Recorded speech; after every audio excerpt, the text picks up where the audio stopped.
Skrze ženu přišel na svět hřích. Žena je hřích. Ano, za prvé o Walpurgině noci, za druhé den před svatým Martinem, za třetí na velikonoční sobotu, za čtvrté na svatého Jiří. Lůno ženy je brána do pekla. Všechno se děje z tělesné žádostivosti, která je u nich nenasytná. Modlila jsem se, zdravá Maria, ale když jsem došla ke slovům požehnaný plod života tvého, můj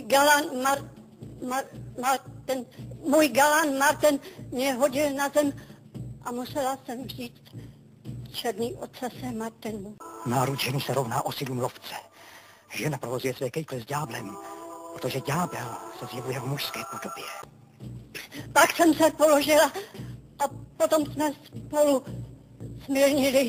Čarodějnice jsou osoby, které uzavírají s ďáblem řádný spolek a přijímají ďábla za svého pána.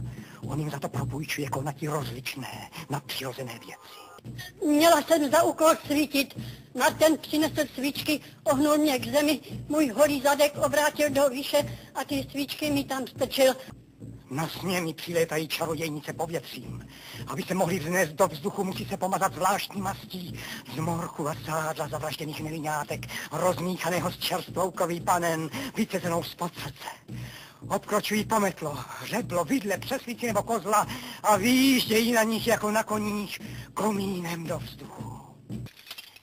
Děká kuchařka přinesla v zastěře posvěcené hostie a pan děkan Lautner nám je rozdal. Já jsem je poplivala a pošlapala botama. Barvířka Sattlerová, děkanská kuchařka, se nich píchali nožem a potom po jich skákali. Do shromáždění o Walpurgině noci bývá každá čarodějnice uvedena svým rohatým milencem.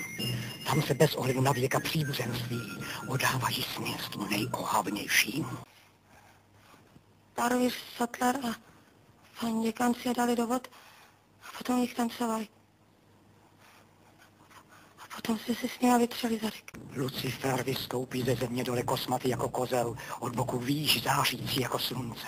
Čarodějnice padají před ním na kolena, líbají mu levou nohu a řiď. Potom nejvyšší ďábel slouží v plném kněžském ornátu černou mši.